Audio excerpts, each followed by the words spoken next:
নতুন ভোটার, কিন্তু আমি এ পর্যন্ত একটা ভোটও দিতে পারিনি। আমি যখন কেন্দ্রে যাই তখন আমি যেয়ে দেখি আমার ভোটটা অন্য কেউ দিয়েছে। এখন তখন জিজ্ঞেলে বলে যে না, আপনি দিয়ে দিয়েছেন। এটা হচ্ছে নাগরিকের অধিকার হরণ। এই অধিকার, আমাদের অধিকার হরণ করেছে স্বৈরাচারী আওয়ামী লীগ।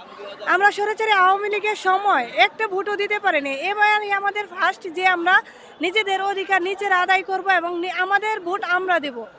এবং এখানে কোনো স্বৈরাচারের কোনো আধিপত্য বা কোনো বিস্তার খাটবে না। এখানে আমরা চেষ্টা করব আমরা যেন নিজেদের যে ভোটটা সেটা দিতে পারি এবং আমাদের যে আকাঙ্ক্ষিত লোক বা প্রত্যাশিত লোক তাকে যেন জয়যুক্ত করে রাখতে পারি। এবং আমি চাই আমার দেশের জাতীয়তাবাদী বিএনপি দলকে আমরা ধানের শীষে ভোট দিয়ে ফেব্রুয়ারির 12 তারিখে ধানের শীষে ভোট দিয়ে জয়যুক্ত করার জন্য। বিএনপিকে ভালোবাসি কারণ বিএনপি একটি আদর্শ দল। এ দলে নাই কোনো হতাশার কোনো নাই, কোনো স্বৈরাচারী নাই, কোনো অনৈতিক কোনো কর্মকাণ্ডে এ দল নিয়োজিত না। এ দল হচ্ছে সব সময় মানুষের জনগণের কল্যাণে এবং মানুষের অধিকার হরণের যে কাজগুলো সেগুলা থেকে মানুষকে বিরত রাখে এবং নারীদের যে একটা অধিকার সেটা দেওয়ার চেষ্টা করে। এই জন্য আমি বিএনপিকে এতটা ভালোবাসি।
প্রায় 17 বছর, 17 বছর বলতে আমি আমার এই 4 তারিখের আন্দোলনের কথাই বলি।